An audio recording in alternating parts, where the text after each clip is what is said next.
So the question is, why is there envy?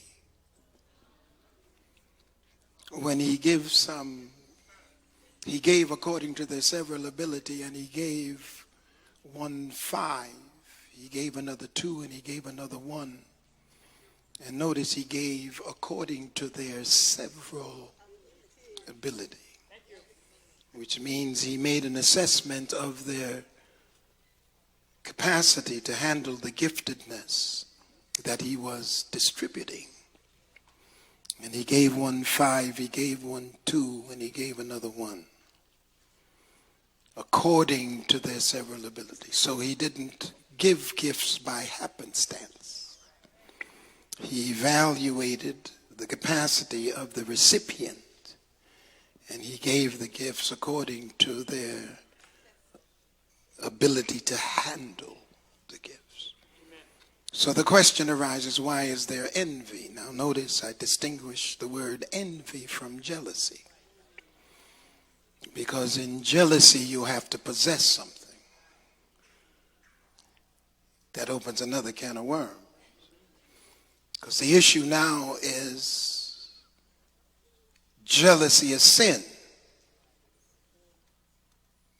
Is jealousy a sin? Well, is jealousy listed as one of the sins? And yet God brags about being a jealous God. So how can he brag about being a jealous God and he counts sin to me for being jealous? And I came to church to be like him. I sang the song, "Oh, to be like him." When we shall see him, we shall be like him, for we shall see him face to face.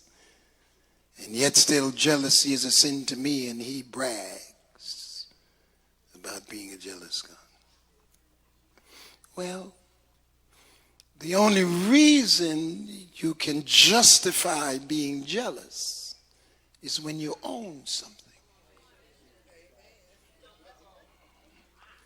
And since you don't own anything, for those of you who are holding out, the earth is the Lord's, the fullness thereof, the world and they that dwell therein. So I distinguish between the word jealousy and envy, because you don't own the other person's gift. So what happens now is you are envious, or you have zeal or fire from the Hebrew for something that doesn't belong to you. You see, the paradox, what's so oxymoronic is that this enormously talented group of people were gifted for us. You didn't recognize that? They're not singing in the shower. They're singing in an open place, and their gift is for us to enjoy. See, one of the things that is so remarkably ridiculous about envy is that other people are gifted for your benefit. Amen. And many times, because of envy, we try to kill the gifted. But if you kill the gifted, you still can't get the gift. In order to enjoy their gift, you got to keep them alive. Oh yes, it's a very critical thing. Yeah, we ought to celebrate that wonderful choir. Amen. In John chapter 7, and we talked a little bit in 7 about the group of brothers, the unbelieving brothers. And that's from verse 1 to verse 9. And you would think at first that they were encouraging Jesus, that their attitude was, and I could read verse 7, chapter 7. After these things, Jesus walked into Galilee, for he would not walk in Jewry because the Jews sought to kill him. Now the Jews' feast of the tabernacle was at hand. His brethren therefore said unto him, depart hence, go into Judea, that thy disciples also may see the works that thou doest. That sounds like encouragement. For there is no man that doth anything in secret, and he himself seeketh to be known openly. If thou do these things, show thyself to the world. But here is a catch. For neither did his brethren believe in him. Then Jesus said unto them, my time is not yet come. You see, the revolution of Jesus is what stimulates the killing of the Messiah. And I think I said, and I'll reiterate, that Jesus was so revolutionary in his presentation, in his existence, that you had to have another oddball to introduce him. John the Baptist. Now, can you imagine, and I tell you again, I told you before, John the Baptist is not the kind of man you would take home and tell your mother you plan to marry. And neither Jesus. Because the first thing your mother's going to say about John is, where is his clothes? And how do we prepare to feed him? What is he eating? Well, I've never cooked wild locusts before. I never cooked any locusts. And he wild honey with no clothes. Mother, I want to marry this man. Jesus, you would ask, where's his job? Foxes have holes, the birds of the air have nests, but I, the Son of Man, hath nowhere to lay his head. The revolution of Jesus was so powerful that, notice, the Jews in particular wanted him dead. And if you look at the particular text from the Greek, it's in the imperfect tense, which means that he began to walk and he began not to walk and he continues not to walk among the Jews. Because they continually, again, it's an imperfect tense, they continually want to kill him. It is interesting that when we come against or we deal with anybody who is different than we are, we have a tendency to want to destroy. And we have a proclivity to want to destroy before we examine. Because it's a little outside of our norm. It's a problem. Because we can become so closed in our disposition and so exclusive instead of inclusive that we shut the door on increased knowledge because we're stuck on how significant our knowledge is, that we don't open to anybody else. I learned a long time ago that no one of us has it all. And when I came along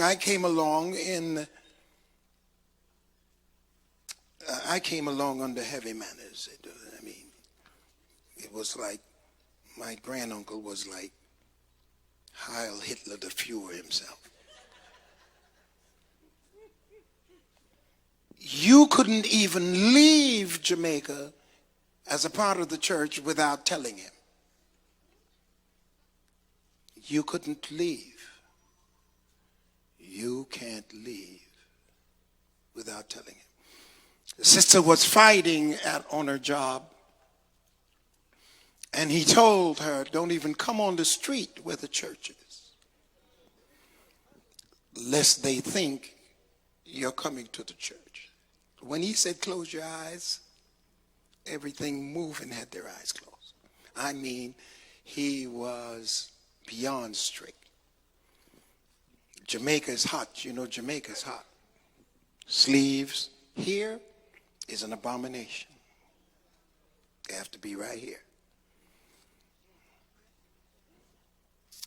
Makeup, just keep your eyes on Jesus and shine, shine, shine. No Noxzema, no nothing. Can't reduce the shine. You get on camera, we couldn't see you for the glow. Had to have your hair covered. Oh, I'm trying to tell you. Pants, an abomination. Pantyhose was a sin. Because you had to stick one foot in one and stick the other in the other. That was pants. Hear what I'm telling you. Consequently, I was not allowed to listen to anybody outside of my denomination for most of my early upbringing. Couldn't listen to anybody outside of my denomination. So I miss people like Peter Falk. I miss Peter Marshall.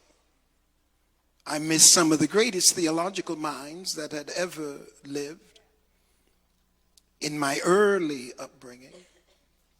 And I asked myself, where would I be intellectually and cognitively from a theological point of view if I were allowed to have matriculated with people like Gardner Taylor and others who later in my life I had an opportunity to be around, simply because we were so closed. And I'm finding out that being closed is an insecurity. Because when you know what you believe, and you stand on what you believe, you can have relationships with people who don't believe exactly like you. Because it doesn't move you from where you stand. And there's a commonality that all of us must share if we're going to inhabit this world together. So it is not unusual for the people closest to you. It's not unusual for them not to have the revelatory experience that you have. Consider with me. Even within the parameters of the exclusivity of the Pentecostal assemblies of the world, I was an oddball. I was an oddball because I would come to the pulpit quoting John Milton, Paradise Lost or Paradise Regained. I would come to the pulpit quoting Paul Tillich and Nathaniel Brandon. And they would say, don't take all that. You don't take all that. But if you hold your position, a few years later, they'll call you because of it. Because the uniqueness of your conceptualization of God can't be duplicated or imitated. And if it's going to be realized, it's got to be shared. Notice, Jesus did not reduce or modify the revolution of his evolution. Because if anything is going to evolve, wherever there's evolution, there has to be at least a modicum of revolution. Which simply means then, in other words, that if everybody is in agreement with your position, you're a chameleon.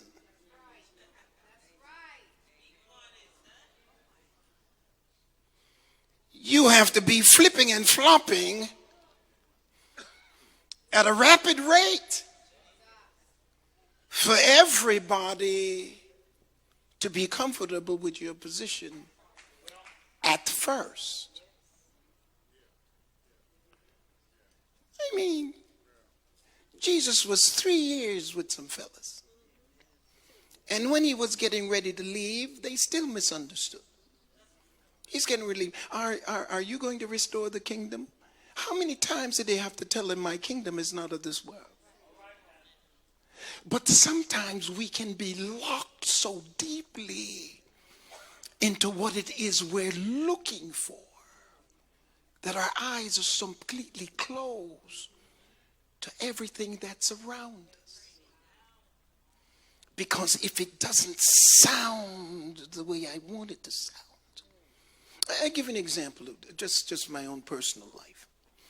When I had the prostatectomy and I had the back surgery right after each other.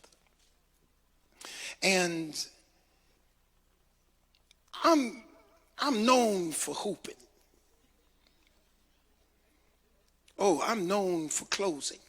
See, and what the fellas don't understand, that to close at that kind of pace, it's not anointing like it's physicality. You got to be fit. And the fitness came from swimming a mile 4 times a week. And the breathing pattern, for you young preachers, I'm too old now. The breathing pattern is boom, boom, boom, boom, boom, boom. So the breathing pattern fits my presentation when I'm way out there. Bishop Jakes goes like this. And then Bishop Jakes comes down. Then Bishop goes up. And I'm preaching at his conference, so he's going to get a mouthful of this. It goes up and he comes down, goes up and he comes down. But he's going higher every time. But he's got to catch a breath. I just go like this.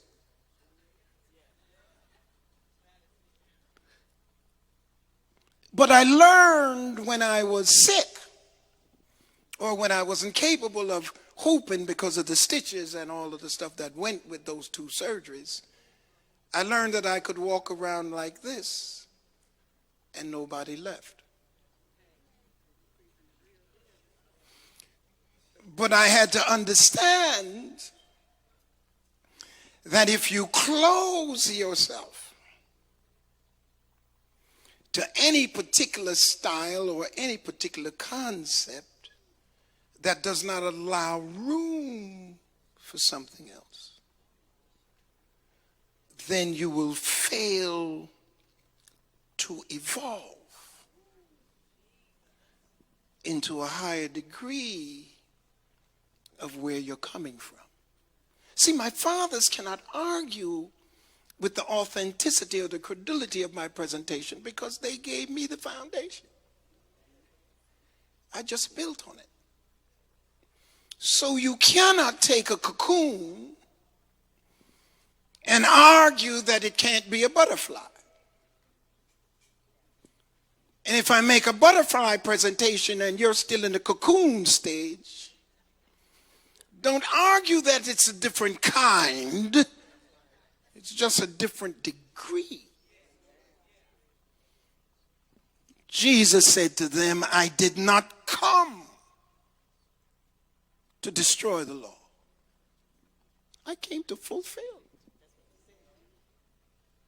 Paul picks it up later, and Paul makes it very plain that love fulfills the law.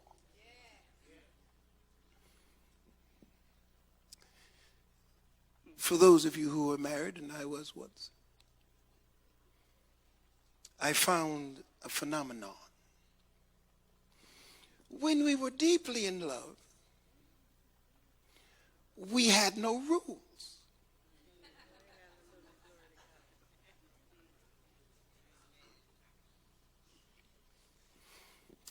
wasn't her car, and this wasn't my car. It wasn't her side of the bed and my side of the bed until things start falling apart. Then we had a demilitarized zone. Demilitarized. This is my side of the bed. That's your side. And there's 6 inches between your side and my side.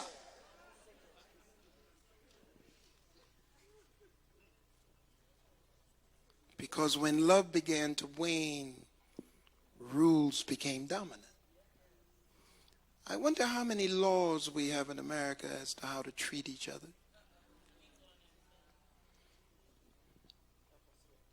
And how much we need the justice system to help us to get along. Because when love is reduced, you need laws to get respect. It was interesting. If her foot would touch me in the night, there would be an apology. If her foot touched me in the night and there wasn't an apology, there would be a blessing.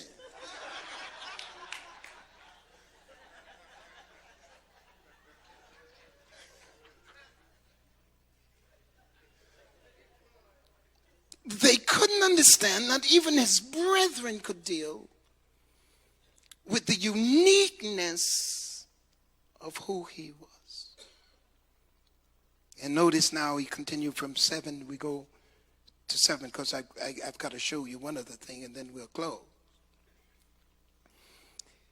He said unto them, my time is not yet come, but your time is always ready. Now he's dealing now with the issue of who can operate within a certain space based on who they are and based on what their mission is. He said, the world cannot hate you because you're too much a part of it. But me it hateth because I testify of it, that the works thereof are evil. The fact that you don't believe me, he is literally saying, is indicative of the fact that you are closer to them in your philosophical and your theological concepts than you are to me. You're closer to them because you're more a part of them and you understand where they are as it relates to me because you're there too. And you're not hated. Now, you're going to see a phenomenon when I go to the confused city. That's the next step, the people. Because you have a group of people who have now decided to come together against Jesus, who would not be together if he wasn't a challenge. Herodians, Sadducees, Pharisees, libertines, they were all in different camps. It's something interesting. It's an interesting dynamic. You know when you're making waves, when people who can't get along to hurt you.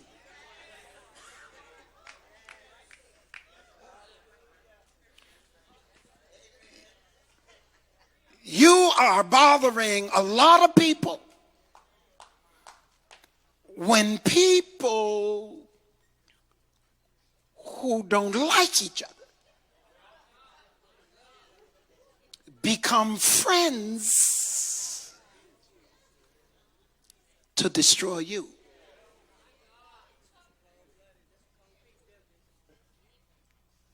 Come together. They haven't been talking until you showed up. And the reason they all began to talk was because Jesus testified about the evil of their behavior. And once he called them to the carpet, they gathered together to see can they destroy him. The wideness of Jesus is not only categorized on the negative towards him. The wideness of Jesus is of such. On the other side, the affirmative, the positive, is when people who would not normally be together come together because of him. Do you see the other side? On the one side, people come together who wouldn't be together to destroy him. But on the affirmative side, there are people who come together who wouldn't be together if he wasn't the common denominator. Do you understand what is happening here? For believers, there is a diversity who come together in unity to promote his principles. Believers in diversity. But believers, the key word is not diversity, the key word is believers. Because believers don't have color.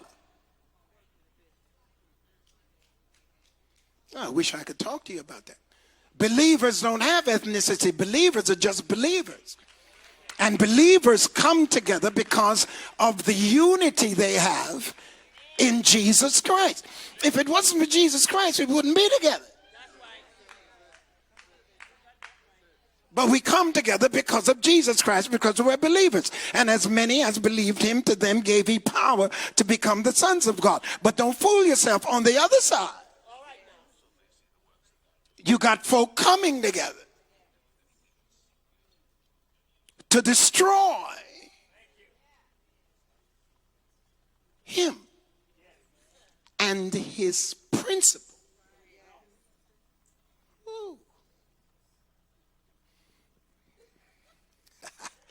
Oh, I could dance on this one. What do you do, Lord? Your revolution introduces conflict. Remember, he said now, when I come, there's going to be division even in the household because of my principle. So you've got on the one side a group of believers, and you've got on the other side a group of haters.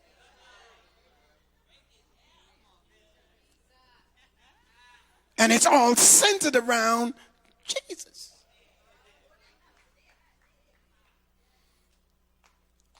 Now, it would seem to me that we ought to understand where the power is.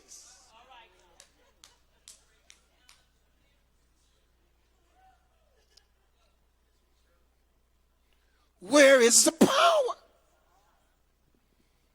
The power cannot be contained by the haters. The power has to be in the place of the believers. He never said to haters, if 2 or 3 of you gather, because they won't gather in his name.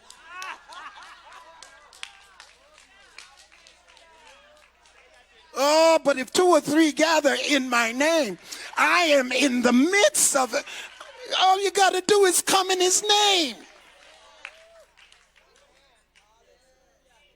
Oh, I think I need to preach that. Give somebody a high five and say, come in his name.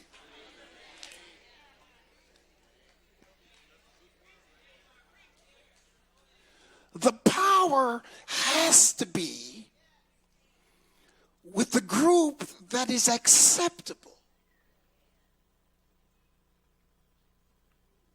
Can't stand me because they testify. I represent something that is antithetical to the way they believe and the way they act. And the people who were most trying to destroy him were religious.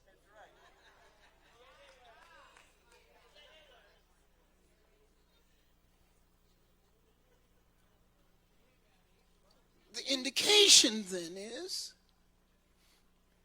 that you can be religious and not be spiritual.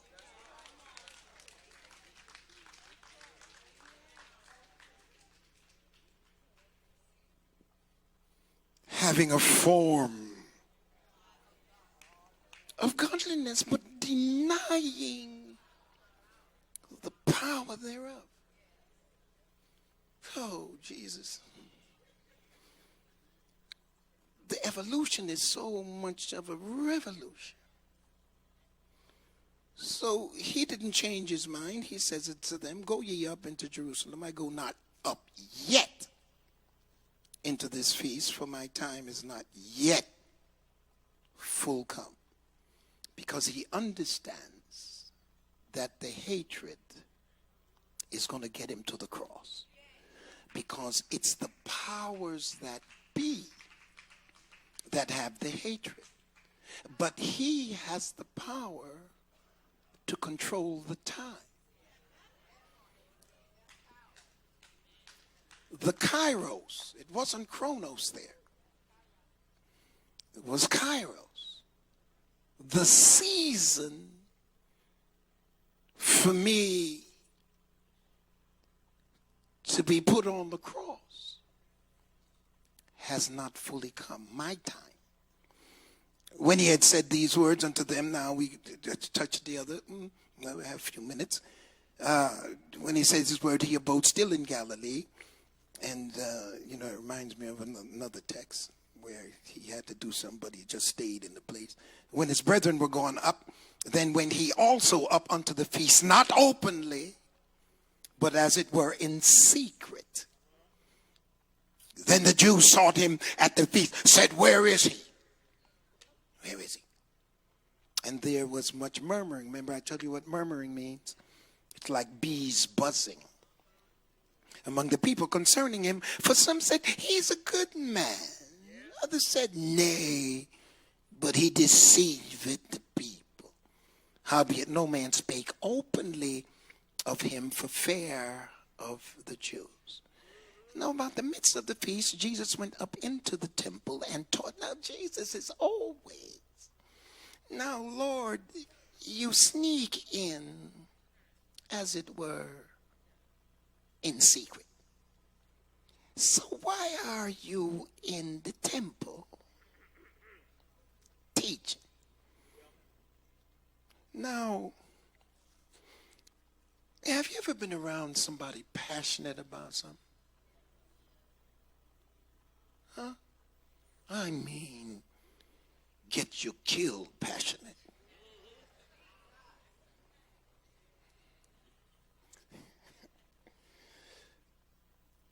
I could have a discourse right now on salt of the earth characters. World changers don't fit everywhere.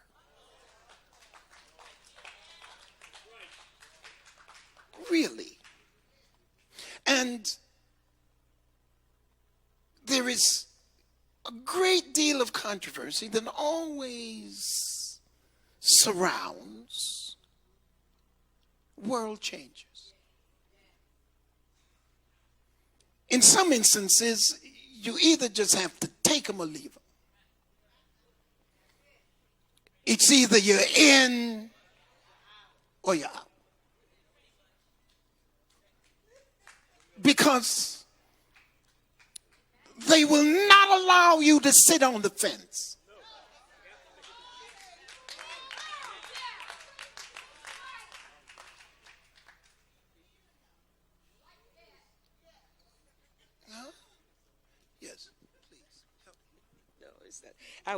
I got stuck in this a Greek word, anabaino, to go on up.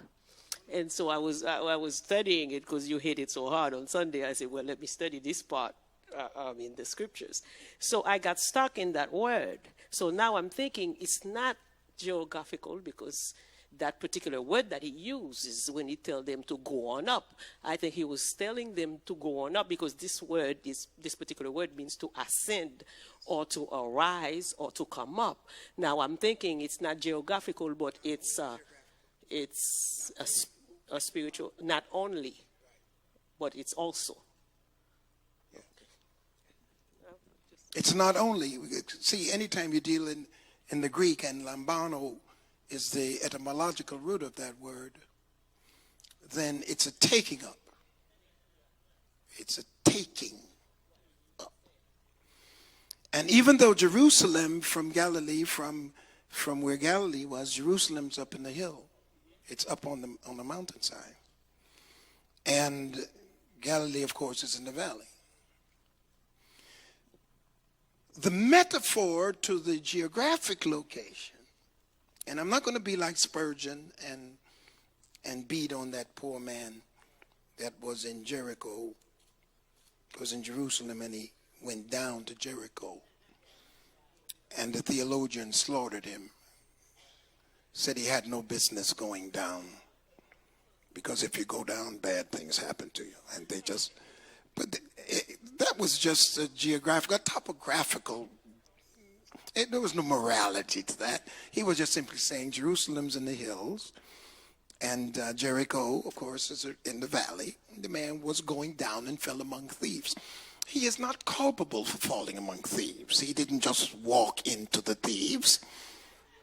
That was not the story. So I don't want to do the same thing on this particular presentation. But there is a metaphorical application. Because what Jesus is saying to them is, I need you to move up, not only from the standpoint of going up to Jerusalem, but I need you to take up some different thoughts. I need you to take up, as you go up physically, go up spiritually. Comes a critical piece. You're going up to the Feast of the Tabernacles. You're going up to a religious exercise. But what good is it if it doesn't raise your level of appreciation?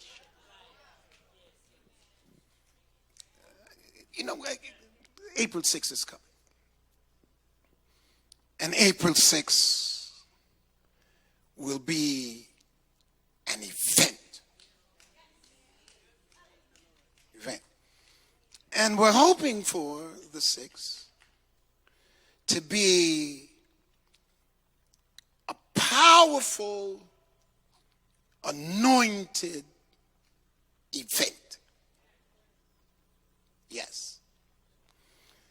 But we have been and have exercised ourselves, and we have enjoyed many events.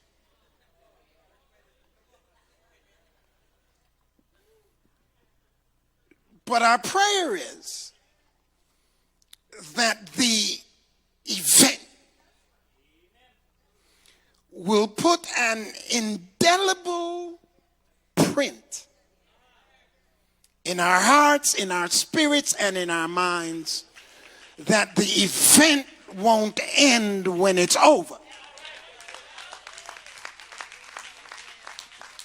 The impact of Jesus does not stop as an event. Life-changing. We don't just want an event. I want a life-changing event. Many times people have weddings and that's all they had was an event.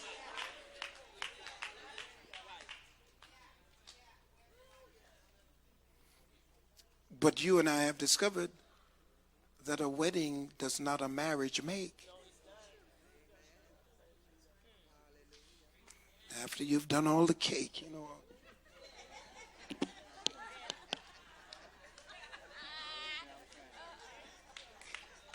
I don't know how they even ate that cake the way they.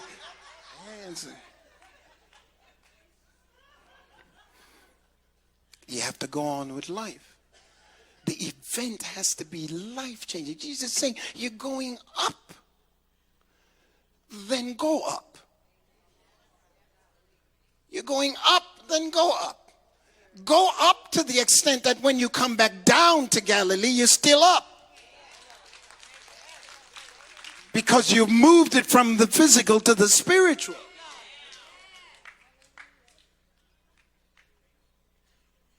He goes on, thank you, Yosef.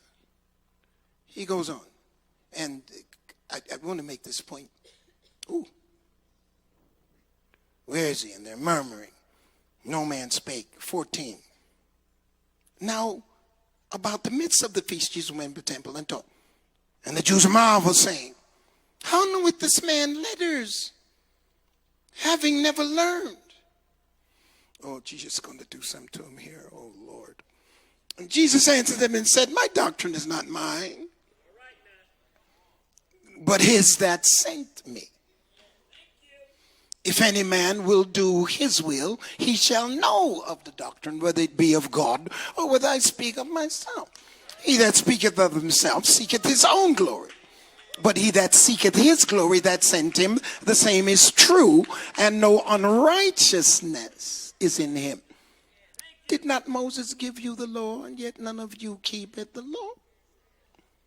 Why go ye about to kill me? The people answered and said, thou hast a devil. Who goeth about to kill thee? Jesus answered and said unto them, I have done one work, and ye all marvel. Moses therefore gave unto you circumcision, not because it is of Moses, but of the fathers. And ye on the Sabbath day circumcise a man. If a man on the Sabbath day receive circumcision, that the law of Moses should not be broken, are ye angry at me? Because I have made a man every whit whole on the Sabbath day? Judge not according to the appearance, but judge righteous judgment. Then said one of them of Jerusalem, is not this he whom thou seek to kill? But lo, he speaketh boldly, and they say nothing unto him. Do the rulers know indeed that this is the very Christ? Howbeit we know this man whence he is. But when Christ cometh, no man knoweth whence he is. Then cried Jesus in the temple as he taught, saying, ye both know me, and you know whence I am. And I am not come of myself, but he that sent me is true, whom ye know not. But I know him, for I am from him, and he had sent me. Then they sought to take him, but no man laid hands on him, because his hour was not yet come. And many people believe him and saying, when Christ cometh, will he do more miracles than these which this man hath done?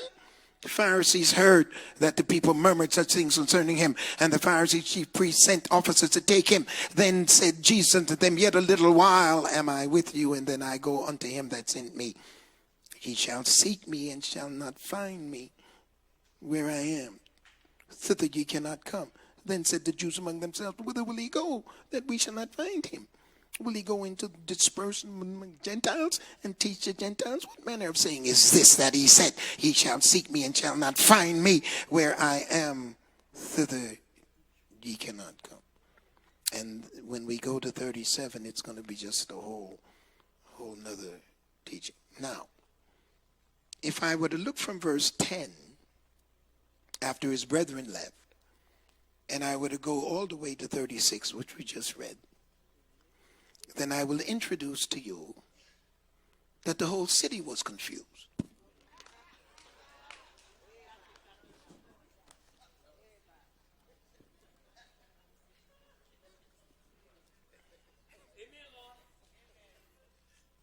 His half-brothers openly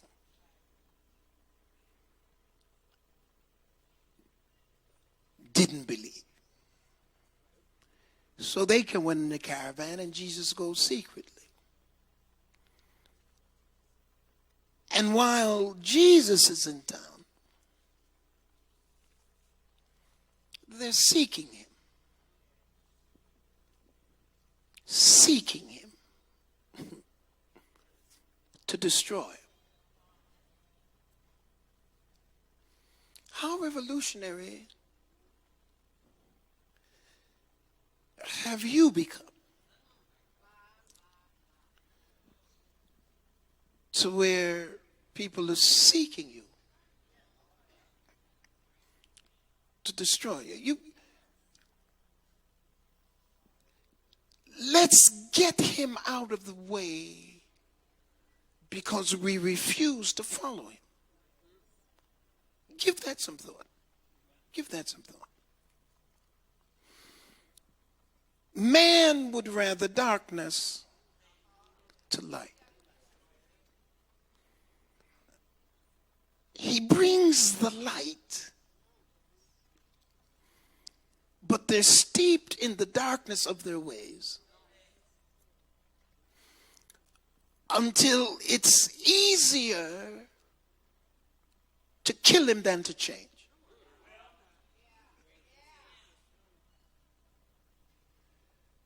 Now, we don't often kill people physically when we don't want to change. But we sure like to assassinate characters.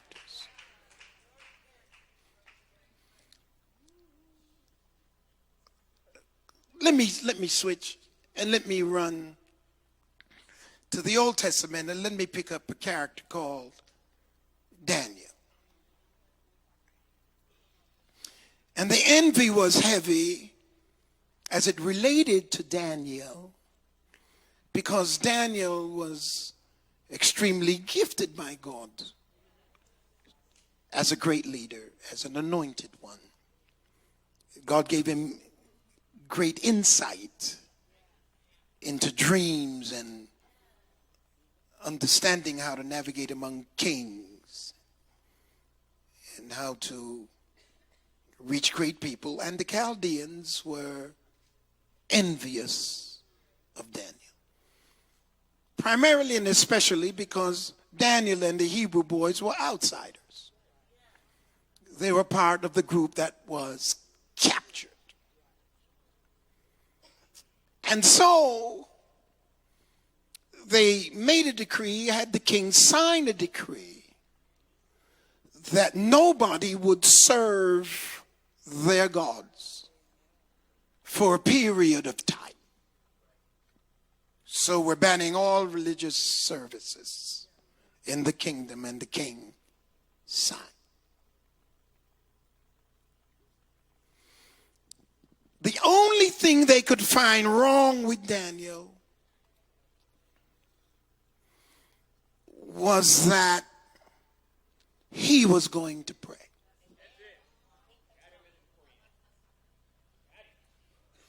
So the only thing that he was guilty of was being holy. Can you imagine the distinction and the place that you would be in if all I could find that is wrong with you is what's right with you?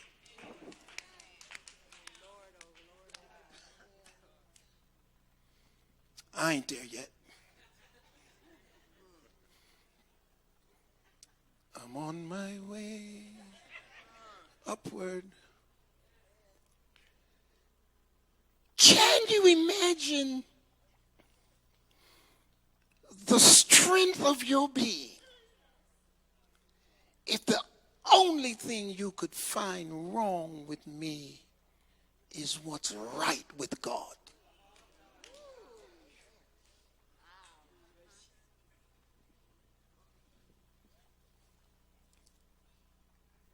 How obvious is your goodness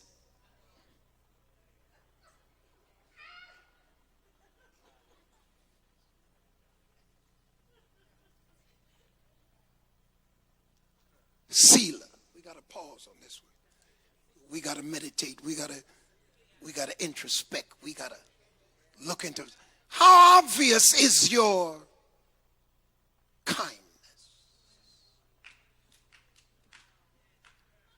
How obvious?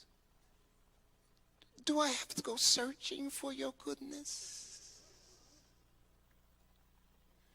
Or can I count on the fact that you are going to pray 3 times a day, and if I want to get you killed, all I got to do is set a law up that deals with how good you're going to be?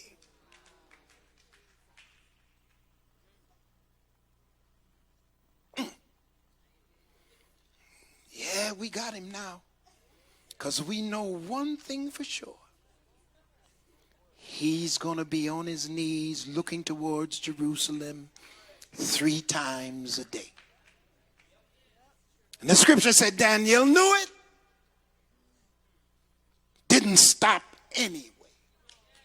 See, when you're dealing with characters like Jesus and Daniel, you got to come on in here with some passion. You can't come in here wondering if you're going to and wondering if you're not. You're going to have to be committed. Here's what Jesus says. If any man take the plow and look back, he's not worthy of me, because he's not coming in here with the kind of passion that I came in here for.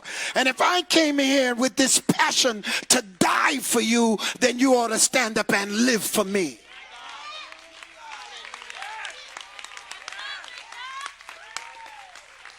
Glory.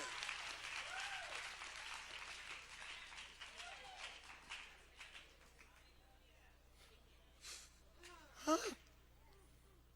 Lord have mercy, Father. Anybody want to join me? Help me. Help me. I asked you some months ago, what do I have to give up to seriously walk with God? And somebody said, Pastor, don't give up anything. And my answer to that was, I'm going to have to give it up anyway. The clock is ticking on me. It didn't stop. One of these days, I'm going to have to give it up anyway. Can't take it with me. So I ought to live like it's not there. Do you get what I'm saying? The passion and the drive should not be limited by anything other than my walk with God. And my passion and drive is to be like him.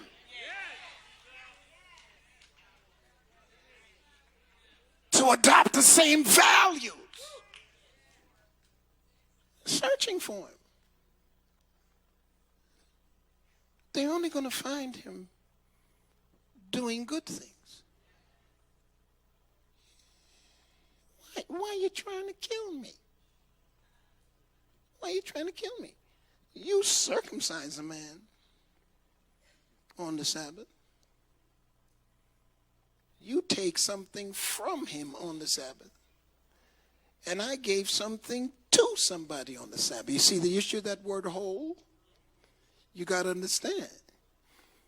From a religious point of view, you took something from him in circumcision. But I made the man whole on the same day. You can take something from him in the name of religion, and I can give him something in the name of being spiritual, and you want to kill me. You want to kill me because I have not reduced myself to your religion.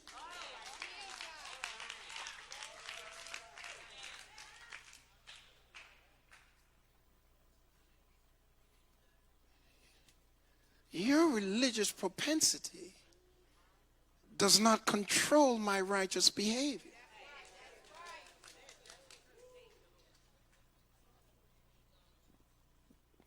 We are so stuck denominationally. We're just stuck. And we miss the bigger picture. Jesus is so huge. He is so huge.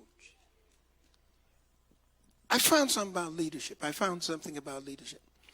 found when you have enormous leadership, you have a group of people who are under that leadership who can't get along with each other, but they all can get along with you.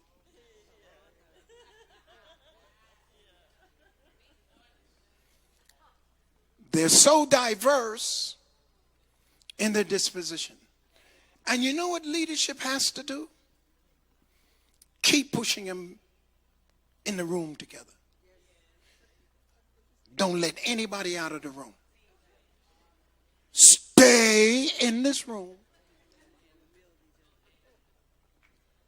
till y'all find the way to get together. But as I close, I'm going to promise you this. When Jesus left, he gave the disciples the word to go into all the world. And you know what they did? They all gathered up there in Jerusalem and stayed up there together. But you know what moved them around? Persecution. I hate to say this, and I'm not trying to be prophetic. Amen. I'll leave that to the prophets. And they will be on their way, I guarantee you.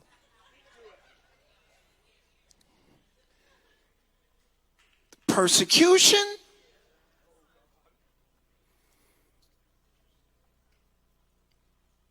violent behavior against multiple groups is going to cause us to come together.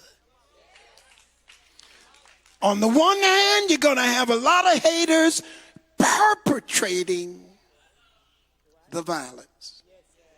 But on the other side, you're going to have a lot of receivers and believers offsetting the situation.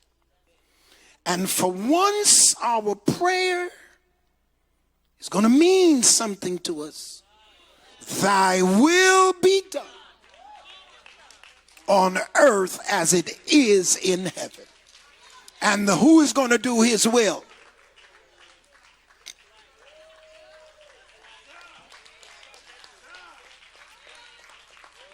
You and I, give somebody a high five and say, you and I have been commissioned to do his will. God bless you tonight. God bless you. Pull on your neighbor, say, we're growing up.